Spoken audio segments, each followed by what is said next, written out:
Welcome to Trench Talk. I'm here with my friend Jacob Denney from Lawn Sense out of Dallas, Fort Worth. Jacob, how you doing today? Great. It's good to finally sit down and talk with you. Yeah, it is. And what really spawned this is we had dinner last night and we had a conversation about how Jacob got into the irrigation industry. And I was fascinated, not so much with how he got into it, because he was already in the green industry, but what he's done in the 5 short years since you've got into the irrigation industry. So if you don't mind, I just want to have a conversation like we had almost identical to last night. What were you doing prior to the irrigation industry and what drove you into it? Well, I don't want to say it's luck, but I was just out mowing yards, doing landscaping, mowing and blowing like everybody else. Met up with an irrigator and he wanted to do some work. I knew I could get the job, so I said, all right, let's go. And then I saw how much money could be made.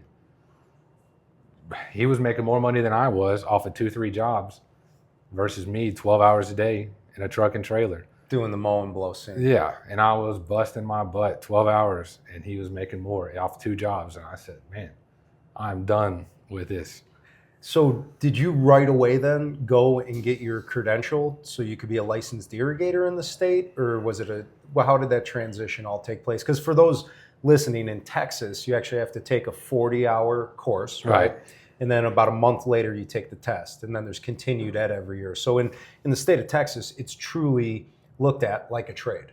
Yeah. Which I'd love to see in the rest of the states. I wish they would enforce it too, And in the Dallas-Fort Worth area, for those that don't know, new construction, it's a boom, right? The amount of people moving to that area, I visited it several times, and what I got out of it is the vast majority of the contractors were all chasing new installation.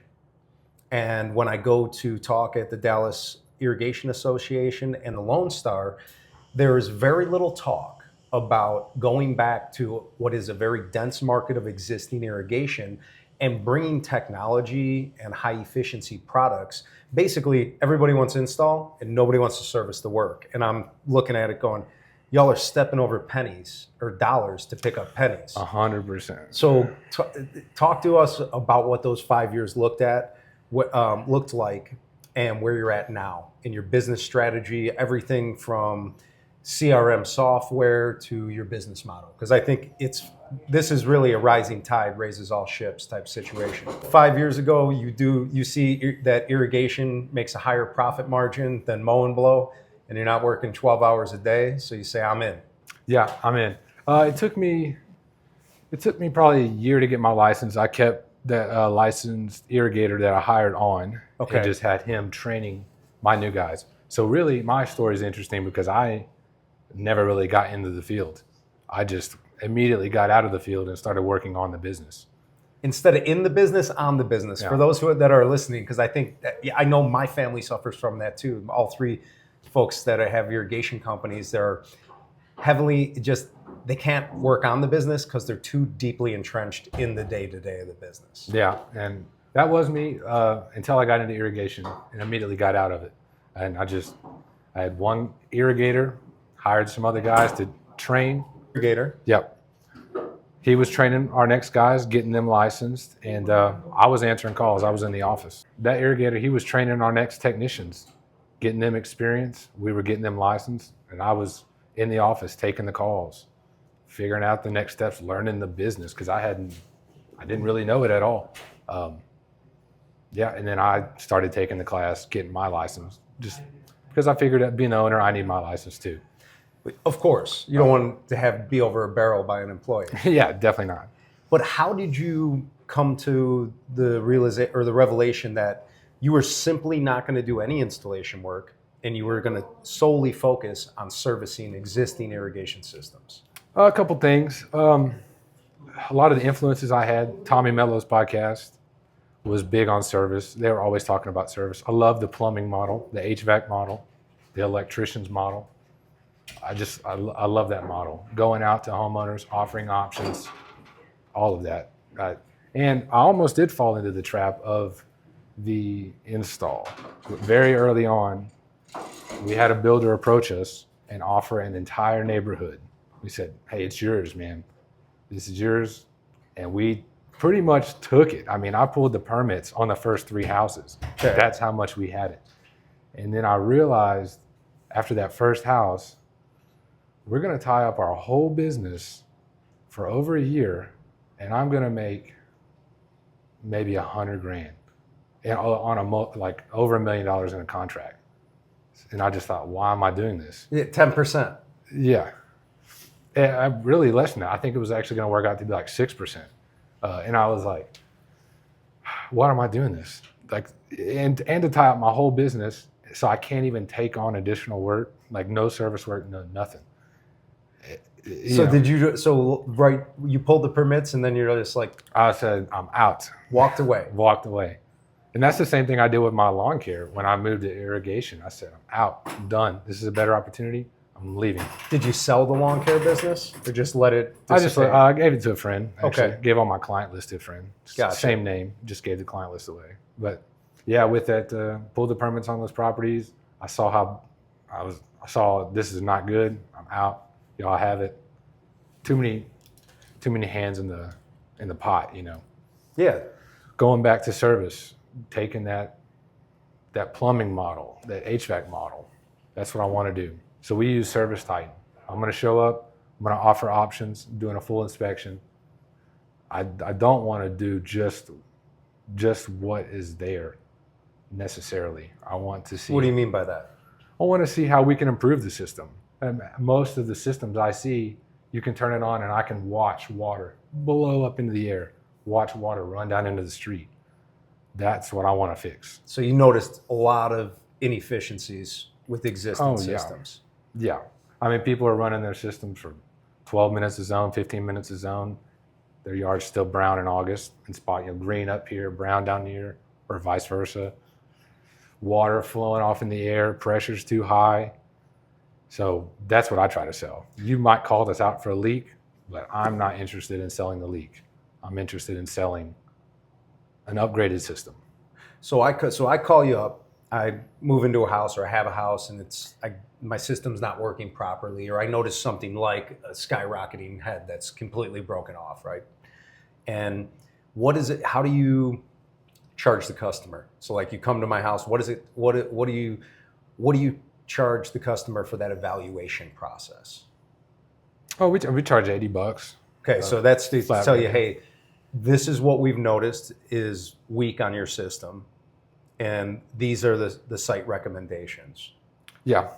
We just charge a small amount just to come out and do a full evaluation. We will find what's broken, and that's one option.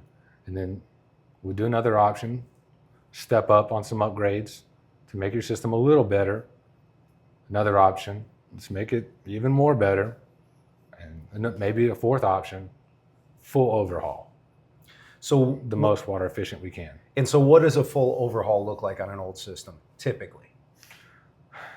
Brand new timer, if they need it. All new nozzles, empty rotors, maybe a pressure regulator, depending on what that is. Rain sensor, if they don't have one.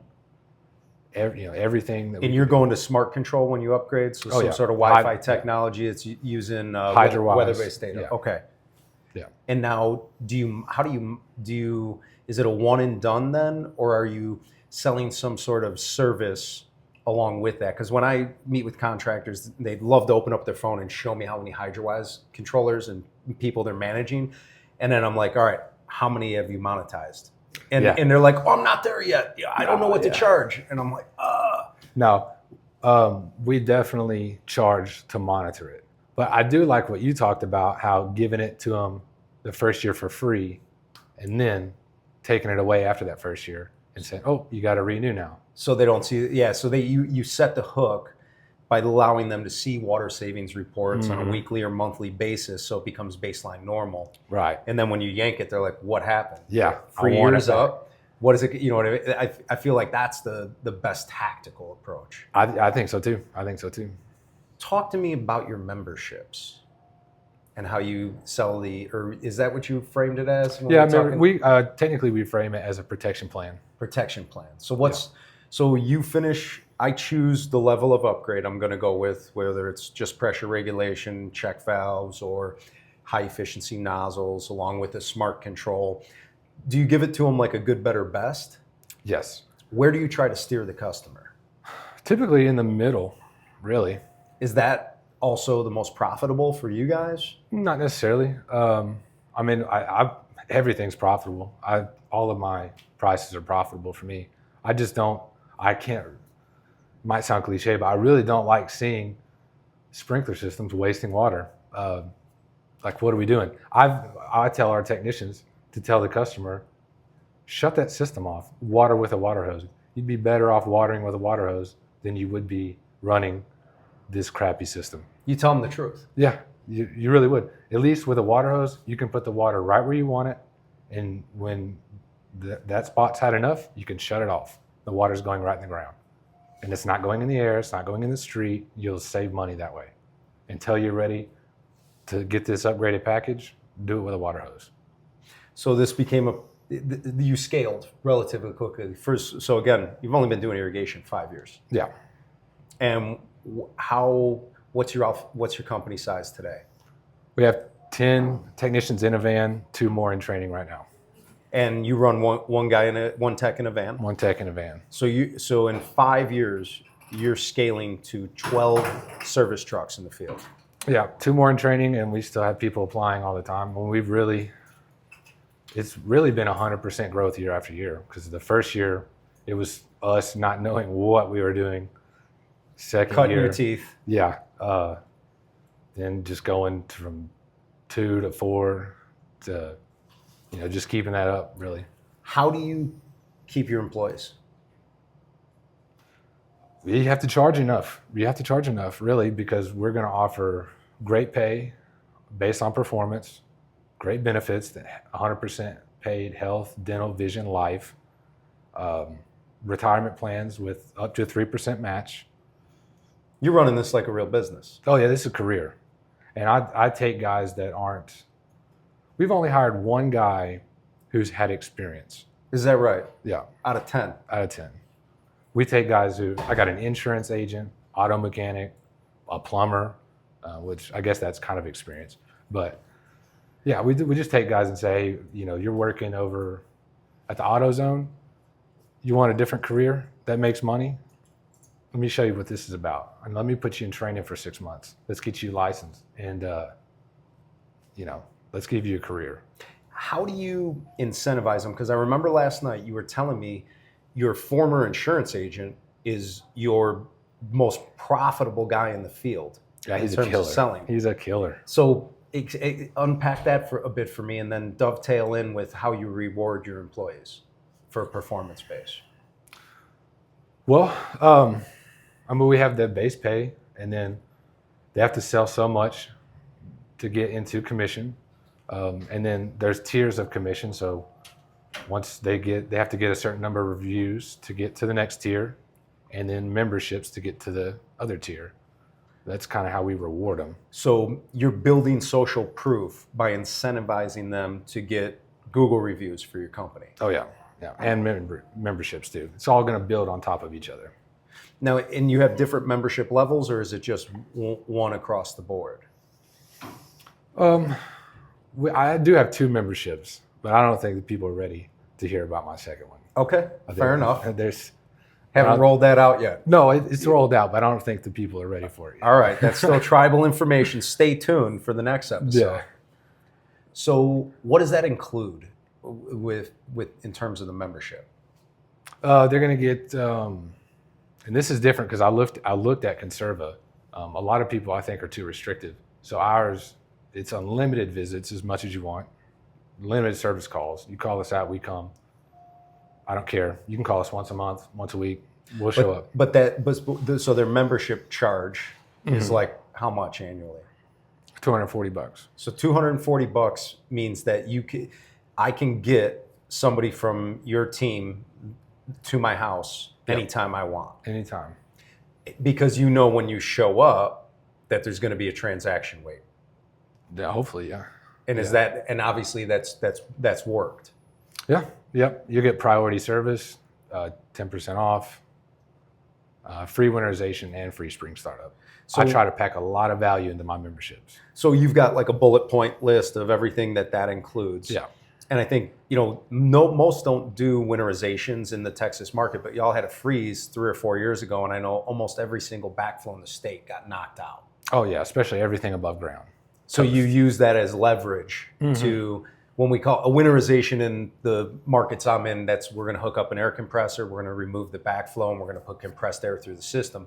Your version of a winterization is essentially to protect the backflow, because you don't have to worry about the water in the pipe freezing because you're not going low for... We'll drain the water out of it. We'll just drain the system. Okay, but not with compressed air. No, not with compressed air. Just depressurizing it and protecting the backflow. Yeah. Got it. Very simple, very quick. And it's let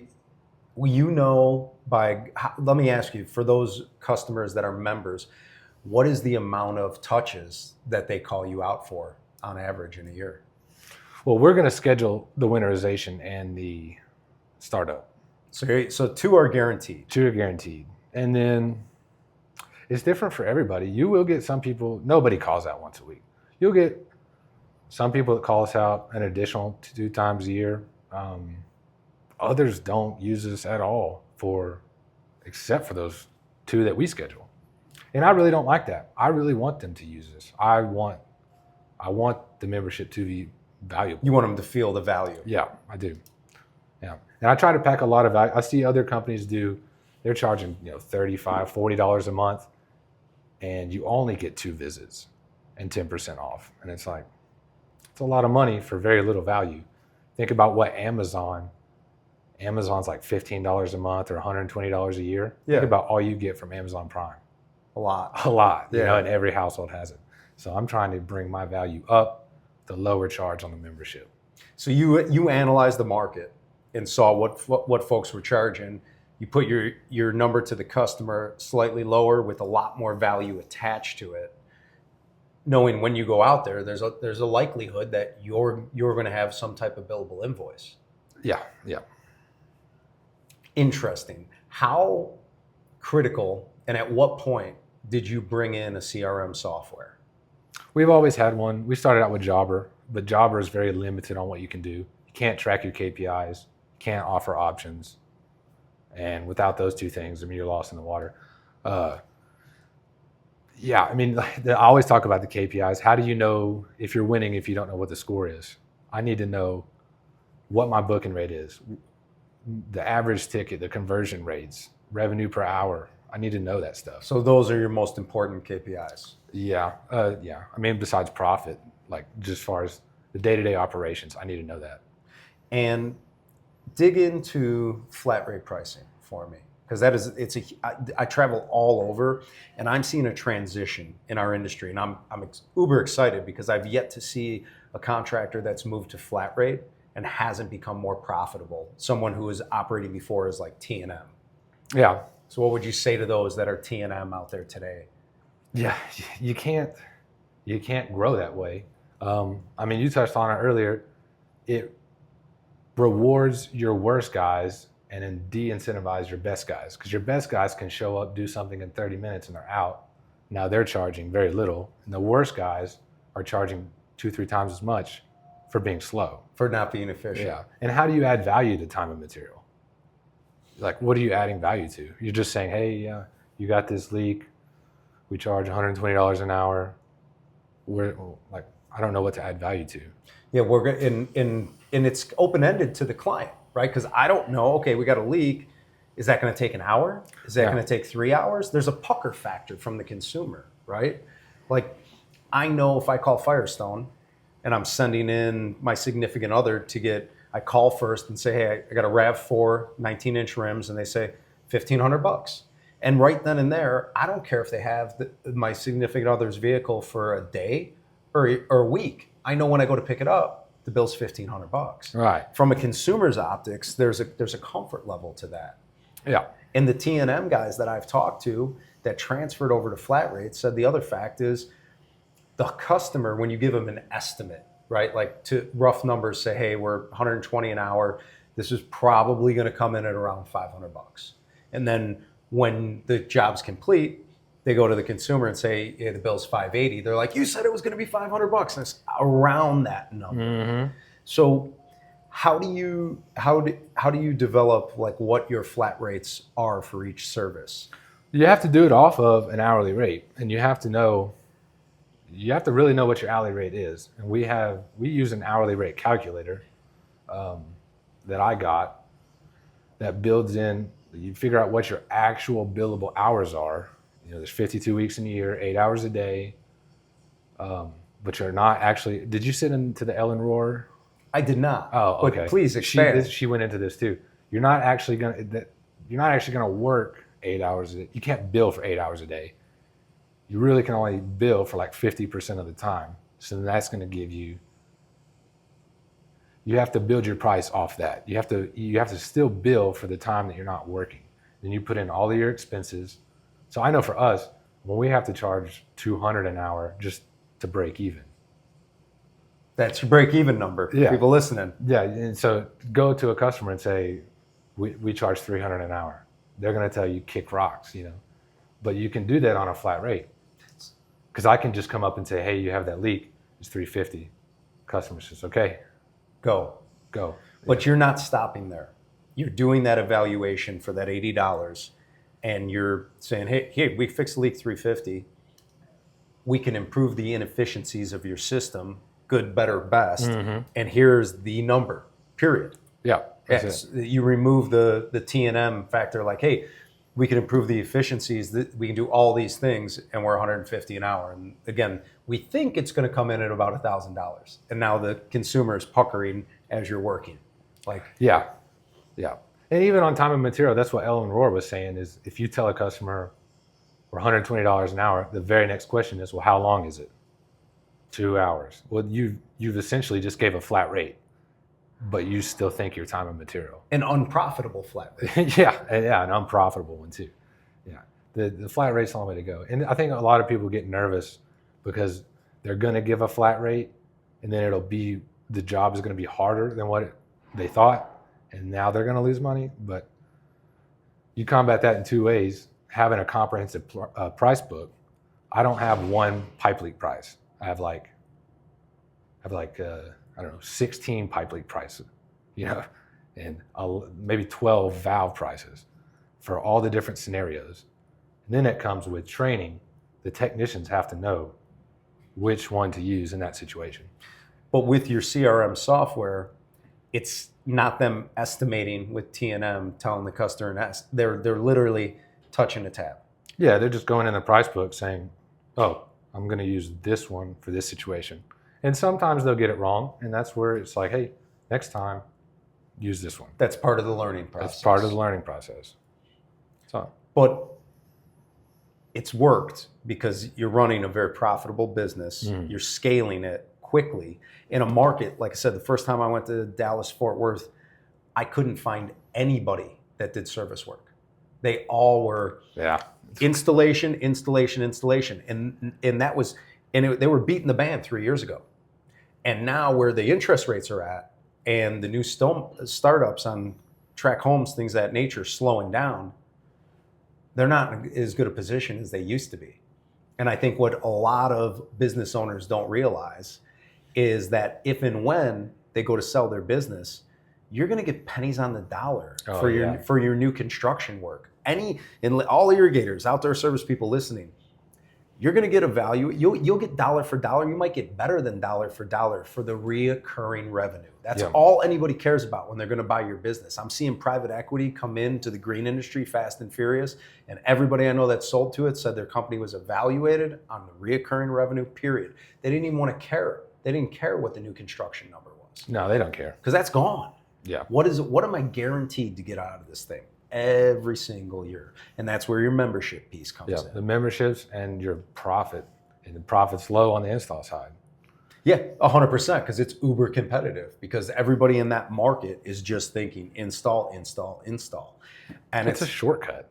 They just want to go brag and say, oh, I got this $1 million contract. Cool, man. Yeah, at top end revenue, I learned this through my time as a sales manager. Some of the most profitable guys I knew were running the business out of their house, and they kept their overhead low, and they didn't really they go to the distributor meetings or like functions we're at here today in Canada, and it was a bragging thing. Yeah, how much material you bought from your supplier. I can tell you in distribution, I used to go and sit down for that end of year thank you, right? Like, you bought 100 grand more from me this year than the previous year. And I'd say, how much more money did you make? And most of them would go, I don't know. And I might not, because I haven't sat down with my accountant yet. And then, or they'd say, my T&M my overtime got out of control. I actually wound up working a lot more hours, spending a lot less time with my family, and didn't make more money. So great, you go on more hunter trips or distributor trips because you bought more widgets, but at the end of the day, you worked harder and made less money. Yeah, it's crazy. That sucks. It is. And in your market today in Texas, there is no regulation, right? In terms of using EPA WaterSense approved products. There's 14 states in the US now that mandate pressure regulation. We're seeing that increase by 2 states per year. And with the water issues that exist in Texas already, I mean, if I was going to start a business in Texas, irrigation business in Texas today, I'd be doing what you're doing. Service only, because there's a huge amount of systems out there that need a hug. And then beyond that, leading with best practices and the most water efficient equipment out there. But you sell through education. Oh, yeah. You told me also, sometimes it's not, I think in our industry, we just bid work a lot. You said sometimes it might take you 45 minutes to actually close. Yeah. What's that look like? I mean, you can't expect, if I'm going to present a $5,000 option, $6,000. I mean, we sold full system overhauls for $9 grand. On how many zone system? I mean, this is a regular house. I don't know how many zones, maybe 10. That's what some guys do installs for. And then we're doing an overhaul for $9 grand. And you can't sell that in 15 minutes. Nobody can make that decision in 15 minutes. What's your process when you're trying to sell that? Do you present something on paper and then walk them through the property? How do you do that? Well, we'll be educating them on, we got to figure out what's wrong first. I mean, is it misting? Like, what's the state of their system? How can we improve it? We're going to present on the iPad. Service Titan allows you to present all 3 estimates side by side. So you good, better, best them right on the tablet as you're walking the property. And then we're going to show the step up in value that each estimate has. And then we're just going to work through the objections. I mean, really, because we're going to get some objections. So we're just going to work through it. Or talk to them, answer their questions. We'll stay there for an hour and a half if we need to. As long as they're not saying flat no, hell no, get off my property, we're staying there. We're going I'm not in a hurry to get to the next job. I'm glad you said that, because I think that's the other thing. Even those in the service industry, a lot of times they load up their service techs with so many calls in a day that they're, again, stepping over huge opportunities. Sales is a contact sport, folks. You know what I mean? Yeah. It is a contact sport. When you are in front of that customer, that interaction they have with the person from your organization is all they know of your company, right? And to do a walkthrough and present, oh, hey, I'm gonna send you an email. It'll have the good, better, best in there. Let me know what you want to do. Oh, God, and then you follow up with a phone call a day later, and you're like, oh man, this isn't working. No. Yeah. You're selling $9,000 upgrades to residential systems. On site. I'm going to get that signature right there. And I mean, some of this stuff is low-hanging fruit, right? It's like you're swapping out spray nozzles for high-efficiency rotary nozzles. You're taking a primitive controller off the wall and replacing it with a smart controller, none of which requires getting dirt on your knees, right? Or taking a shovel out of the truck. I mean, some of the other stuff, I'm sure absolutely does in those $9,000 upgrades. Yeah, they probably have some valve. I think that one did have a couple valves need to be replaced. But hey, man, we're there to do it all.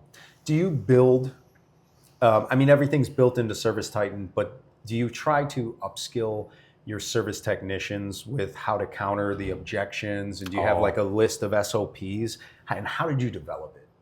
I wrote a 9-page sales script based off the sales training that I did, and there's sales training out there. Joe Crisera, service MVP. I put all of our guys through that. We have a list of the most common objections in that script, how to overcome them. We train it. We bring our guys to the house, practice going through this stuff. Everybody has to practice it, just role playing. What if the customer says this? What do you say? When they throw it back at you, what do you like? It's all I think role playing is so it's nobody. Everybody feels uncomfortable doing it, but I'll tell you firsthand. Run something 2 or 3 times in a role play, and then when you're in the actual situation, every time you run it, you're more comfortable. I mean, I can tell you as a manufacturer's rep, right? You know, we try to make everything perfect. We don't, right? And when somebody confronts you for the first time with an issue that you're unaware of, man, versus the 100th time somebody brings that up to me, I can massage that situation so much better. Yeah. You know what I mean? Because you've been there before. Yep. And then you tie an incentive based on which system they go with. Is it like weekly revenue goals for your folks, daily revenue goals, or how do you structure that? I mean, it's all broken down. I want to see a certain amount of money per week, per pay period, per day. I mean, we break it. I take every goal I have, and I do this with everything, whether it's money or reviews or membership, whatever you have. Any goal, fitness goal, start at what you want to hit and reverse engineer it down to the smallest. So I know I want a technician to make this much money per month. That's this much money every pay period, this much money per week, this much money per day, this much money per job. And it's black and white for them to know how, because they have an hourly wage, but they're chasing the carrot, right? Yeah. And the transparency of that is crystal clear to them. Oh yeah, they all know it. They're competing with each other on it. Yeah. So you have internal competition amongst your 10 techs. Yeah, they're telling me like, oh man, I got the highest daily sale, I got the highest weekly sales. Like they're all keeping track of each other's records and stuff. And oh, I beat you, I got you, I'm coming for you. I got the highest monthly. So you created a competitive, friendly culture. Yeah, oh yeah. Because I mean, at the end of the day, if they don't perform, they're not getting that additional carrot, right? Yeah. So nobody wants to be last. No, yeah.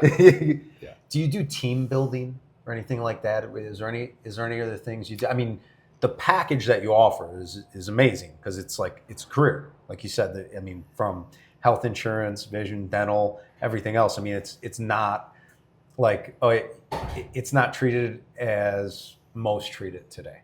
Yeah. We don't. I haven't done much team building. That's something that I'm focused on this year, is really hammering home the culture.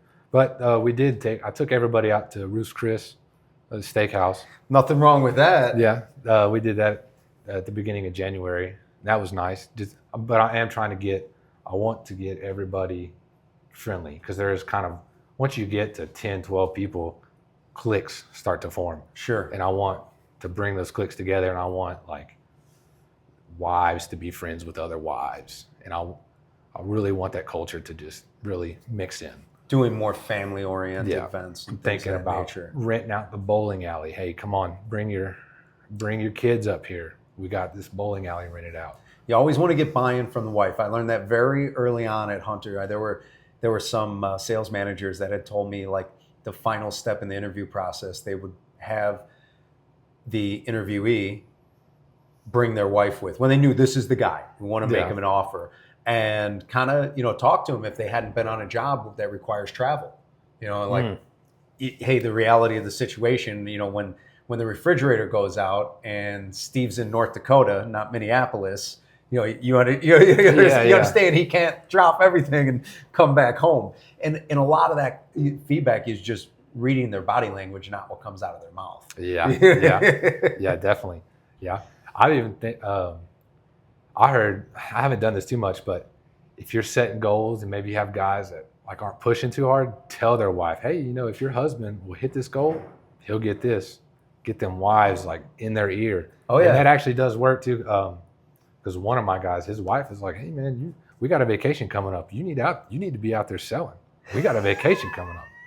There's no better. That's the real boss. Yeah. If you can get buy-in from the real boss, right? The significant other at home, then that your sky's the limit. Yeah, he's calling me up like, hey man, you need to throw me some good jobs because she's in my ear. We got a vacation. I'm like, all right, man, I got you. Have you had much turnover with your employees? I've had one person quit in 5 years.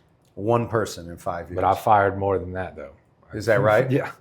So not everybody makes it through the onboarding process. Nope. Do you, so a couple questions. Do you meet with the rest of your team before you bring somebody on? To let them know, you know, because I mean, sometimes that's going to require additional work from those teammates, right, to help get this person up to speed. I would say really I let my team decide if somebody's coming on before I do. Really? Yeah. So what's that look like in the interview process? I'm going to send them out doing ride-alongs. I'm going to let some new recruit do a couple of ride-alongs with a couple of guys, and if they give me the go or no go. And then if I get a couple goes, then I'll meet them. If I get no goes, then I'm not meeting them. So before you even meet with this prospective employee, their interview process is a ride along. Pretty much, yeah. I don't know if that's the right way to do it, but I've just found that you can never tell who's going to be good. I mean, I've had people, when I did interviews first, I've had people kill it in interviews, and I'm like, oh man, this guy's going to crush it. We hire them, and then they suck, and I'm just like, man, let's just go right to the ride along. Let's do a couple of days of ride alongs. We'll put them with this guy once, this guy, then this guy. All three of them said he's good.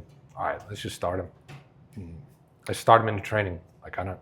What do you? Are there certain types of things like that is lawn sense DNA that you look for, or it's just essentially you have that culture, so that ride along process. If you get a good report from the folks that you wrote them along with, they think they'd be a good fit? I need somebody that has critical thinking skills, somebody that's got a good attitude. I really like, yeah. I mean, it's really hard to say. I mean, I definitely need those two things. Somebody that's eager, you know, when they get out of the truck, are they like just kind of stand there and watch? Or are they like, hey man, you know, what do you need Let me to get do? in there. Yeah. What do you need from the truck? Yeah. That was my first job. Go for this. Go. Are they volunteering for that? Just different things. How quickly are they picking up? And we'll start with simple stuff like, hey, this is how you put a nozzle on. This is how you put a head on. And then the next day, can they just retain? Yeah. Do they go for it? Yeah. Right. Can they retain that simple information? If they can, like, all right, we're seeing some green flags. Yeah. They're engaging. Mm-hmm. Yeah. And they're eager. Now, I saw one of your social media posts looking for new employees, and I thought, and if you could expand on it, I thought it was so straightforward. I see tons of posts in all the contractor groups and otherwise, like, hey, we're looking for folks. Talk to me how you put out your content and what you show them straight away. Oh, my Facebook post? Yeah, I mean, it's all, I don't put any requirements in my post. It's all just, this is what we'll give you. We're going to give you high pay.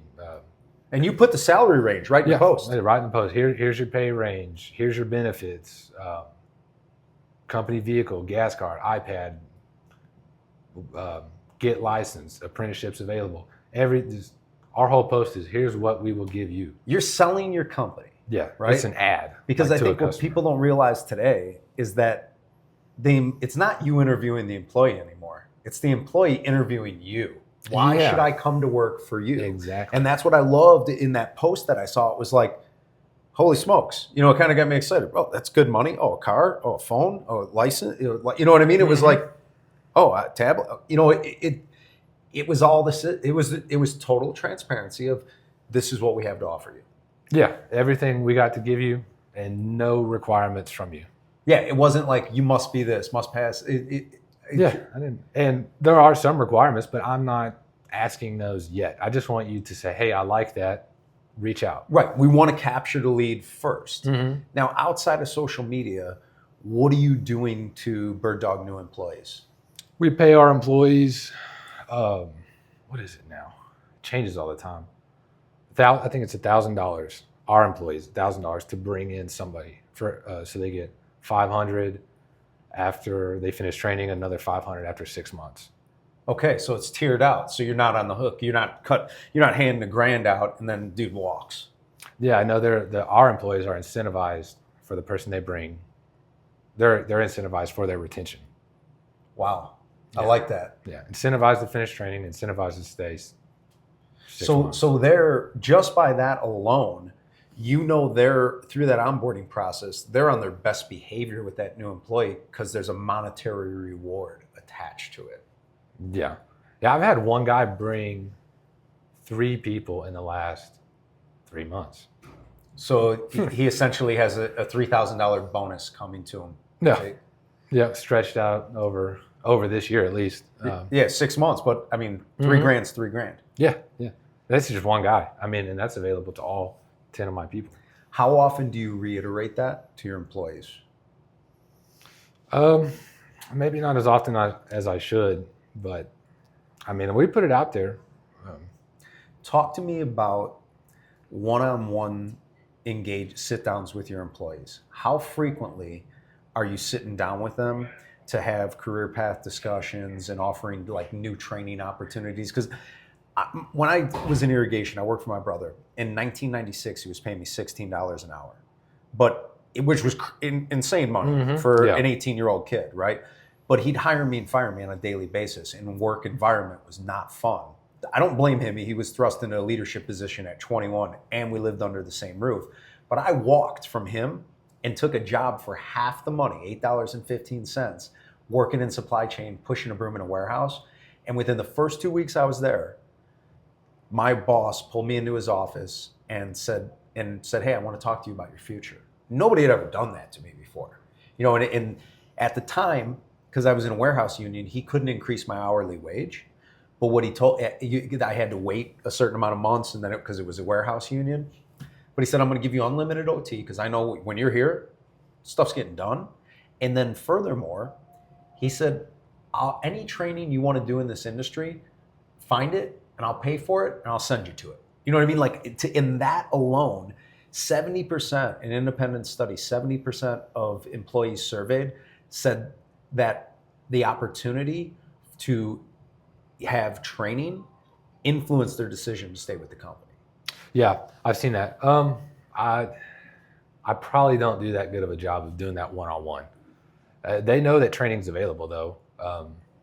And what type of training do you offer to them? I mean, a lot of times they'll bring it up to me. They'll say, "Hey man, they've got this event going on," and I'll say, "Go." They have company cards. I'm like, "Yeah, man, pay for it." So they know no different than I did 20 some odd years ago, that's something that's encouraged by their employer. Yeah, I probably should do a better job of sitting down with them though, doing that one-on-one. But yeah, I mean, if they came to me and said, "I want to do this," I'd say, "Book it. If you got the card, book it." And how critical, because you obviously you incentivize them to get Google reviews for your company, and I saw your triple digit 5-star 4.9 star. How much does that help in getting new leads coming in? And talk to me about digitally marketing your company. I mean, you have to have reviews. We got almost 1,500. Well, actually, I think we have over 1,500 between our 2 locations. 4.9. There's only one company in Dallas that has more than us, and they're 4.7.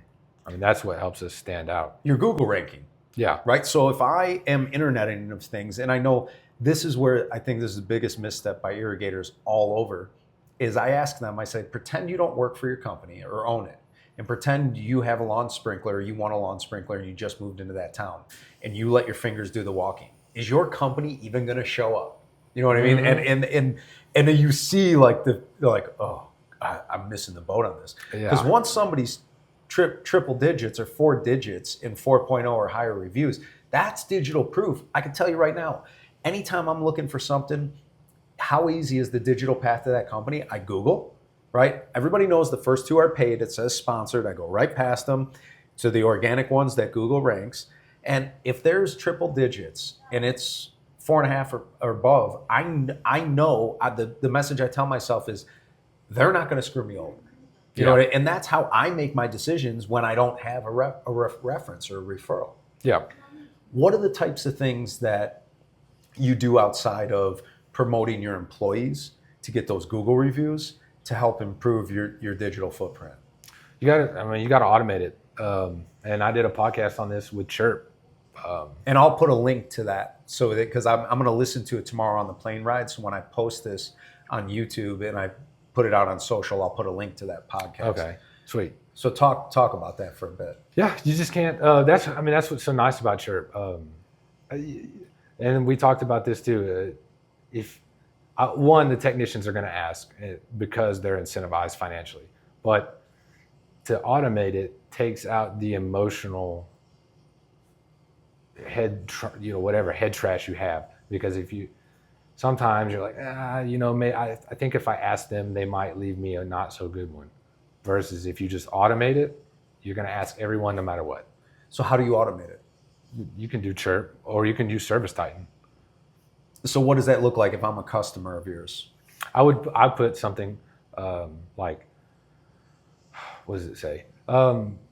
Just something like, thank you for working with us. If you would please rate the technician, not the company, the technician, a 5-star review. You don't even have to say 5-star. Just rate them on Google. If you don't feel that you received that level of service, would you please call us at this number before leaving? So you're giving them an out. You're saying 5 or nothing. Call us if it's nothing. And we're going to make it right. Care of it, yeah. And I've gotten 1-stars, and I can get those off easy. I just call the customer. I'm like, hey man, what happened? What's going on? Oh, and they tell me, and I'm like, oh, let me fix that. And once I start the dialogue, they'll be like, oh, I'll take it off, man. So you don't come at it aggressively with negative energy. No. As soon as I see a 1-star pop up, I'm like, who is this guy? Let me call him. Who's this girl? Let me call him up. Let me apologize. What happened? Well, the technician did this, or I thought it was expensive. Oh man, I'm so sorry to hear that. Let's go through it. Let's talk about it. And they'll take it off. If I got to give $200 back to get a 1-star off, that's worth it. I'm glad you said that, because I have a cousin in the service industry as well, and he says the same exact thing. He will drive to that customer's house, call me, and we're gonna fix the problem. Mm-hmm. Yeah, because that social proof is that important. Yeah, and I'm gonna do it right then. Like I'm not gonna wait till tomorrow or 2 days. I'm doing it right now while the feelings are hot. Right. Yeah. Interesting. Now, do you use an outside agency for your SEO and your digital marketing? I do, yeah. Who do you use? They're called the Wizard of Ads. It's a national agency. Okay. Pretty expensive. How did you find them? I heard about them on Tommy Mello's podcast, the Waste No Day podcast. They're pretty well known, and they do everything from SEO, build your website. They built my website. They can do PPC, Facebook. I film my TV commercials down there. They have a studio in their place. So you're doing TV commercials now? Yeah. And do you track? Some of it's just pure branding, right? You want to get your name out there, but do you obviously you track and measure what you're putting out in marketing and the ROI and what's coming in from it? Oh yeah, 100%. I mean, we're getting 500,000 impressions off the TV commercials, and then we can pick up their IPs and then retarget all of those. So you retarget them. Yeah. How many times will you retarget somebody? I don't know how long it goes. I don't know the distance, because you can typically choose an interval of how long you're going to retarget them. Okay. But we're building an audience of 500,000 people a month. We're building that audience out, and we can retarget them on Google, YouTube, Facebook, whatever we want. Yeah. Do you do any geofencing for like home events or anything like that? I haven't done that. Not yet. Yeah. Could be something on the horizon. But I have everything ready for booths. I got fully custom tents, tablecloths, everything. And again, you're just continuing to market to the existing irrigation homeowners that are out there today. Yeah. Yep. You got a system. We can make it better. We can make that whole experience better for you. And essentially, there's going to be some level of savings. Oh yeah. I mean, we've had customers say, hey, since we spent that $5,000, our water bill dropped $175 this month. Do you take those testimonials and feed them? I need to film them. I need to get out there and film them. I haven't done that. Because I feel like that's consumer selling consumer for you. I do the same thing a lot when a contractor comes to me and he's like, man, that training you gave me on Wi-Fi and like it's helped me so much. And I'm like, you mind saying that on camera real quick? Yeah. Because when I work for a manufacturer, and I see it all the time, it's like, to hear a manufacturer tell you this is what you need to be doing, is worth about this much. To hear stories from contractors that implemented it and the fruit that it bared, I just prefer to bring contractors together, and let them sell what's making them money already. And it's a way easier approach, and it just has more teeth to it. Yeah, definitely. Yeah, I need to get out there and film them. Just not as like audio and video savvy. I'm working on it. I mean, we got the podcast, but that's all like stuck in the house. Well, here, and let's plug your podcast. Tell people about your podcast. Yeah, it's the Irrigation Insights podcast. You can get it on Spotify, Apple, YouTube. I'll put a link in for it as well. Yeah, pretty much anywhere you get podcasts. And what does what's your short what does the next 12 months look like, and what's the next 5 years look like in terms of what do you envision your company being, or what's your vision for it? Good question. I mean, we're going to continue to grow. I mean, we don't hire seasonally, really. We're hiring all the time. So we are just going to continue to pump this out. We have TV commercials going. And, really, even as big as we've gotten, I guess, if you want to say that, we still only have like 1% of the market share. I'd like to really take some market share and being aggressive with that. I don't see anybody standing in your way in that market. And if they are, I haven't met them yet. And I've met about 1,400 licensed irrigators in Texas now, and again, they're all just very singularly focused on that new construction, and putting in new systems.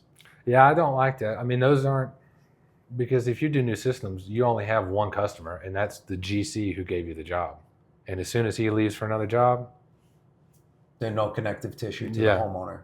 Yeah, and the new guy that comes in might say, hey, I can cut this down 2% by hiring this other guy. Now you're out.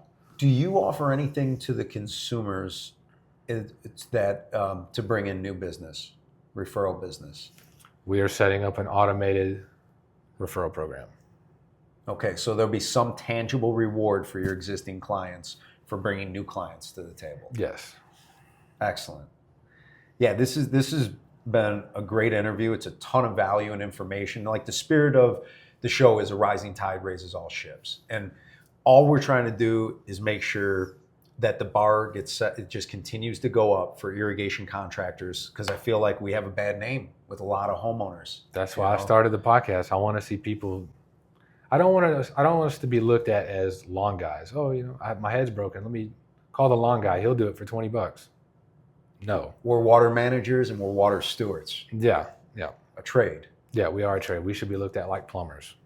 I agree, 100%. Yeah, no, all my family members are licensed plumbers that just specialize in irrigation. Yeah. And it's been that way for almost 100 years. It's totally possible. I mean, the garage door industry nobody thought about that 10, 15 years ago. And now and we can do it too. I believe it. Well, Jacob, ton of value here today. I'm thrilled that I met a Texan in Canada. Is this your first time in Calgary as well? First time, yeah. And we got to go up in, what is that, Needle last night? Oh, Calgary Tower. Yeah. I thought I only had one bourbon and the room started spinning, and that's when they told me, no, the whole thing rotates when you eat. I'm like, oh, okay, it's not the liquor that I have. Yeah. Well, tune in. You see the links below. Engage with Jacob. He's doing it the right way, and a rising tide raises all ships. Absolutely. Thank you so much. Thank really you. Appreciate it.